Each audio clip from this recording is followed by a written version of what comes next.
তোমার পিসিটা আসার আছে। তোমার পিসিটা ছোটোবেলা না বাবা মা মারা গিয়েছিল, বুঝছো? তো পিসিটা এখন আমাকে ছোটো মা করে বলে, কারণ মায়ের মতো আমি ছোটো থেকে মানুষ করছি। ও আচ্ছা, ছোটোবেলায় যখন আমি ছিলাম তখন কি আমাদের বাড়িতে আসছিল গো?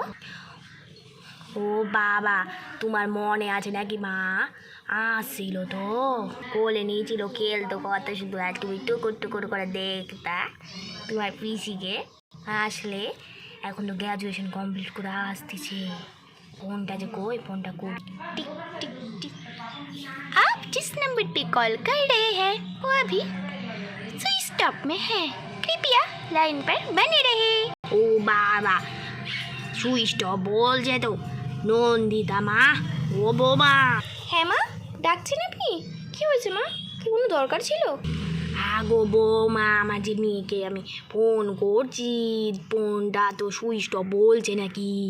আচ্ছা বলো তো, পাপ মানে ইসেকে বলো, পাপিয়ার বাবাকে বলো তো যে এয়ারপোর্টে যাতে। সুইচ অফ বলছে মানে সুইচটা ফোন হয়ে গেছে, বসে আছে মানে এয়ারপোর্টে। ও আচ্ছা মা, ঠিক আছে, আমি বলতেছি ফোন করে। কই আপনার কাছে ফোনটা আছে? আমার কাছে আমার ফোনটাতে ব্যালেন্স নেই, ব্যালেন্স আবার শেষ হয়ে গেছে। ও বাবা, ব্যালেন্স নেই মানে কি?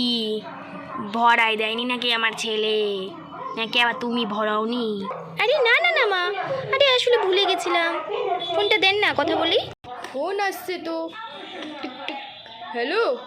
হ্যাঁ বলছি কি, ওই ইসে মনে হয় আসছে গো, তোমার বোন এয়ারপোর্টে মানে বসে আছে, ফোনটা করলো মা সুইচ অফ বলছে। এয়ারপোর্ট থেকে একবার ঘুরে আসো তো, যদি আসে, বসে আছে, না হলে নিয়ে আসবে বাড়িতে।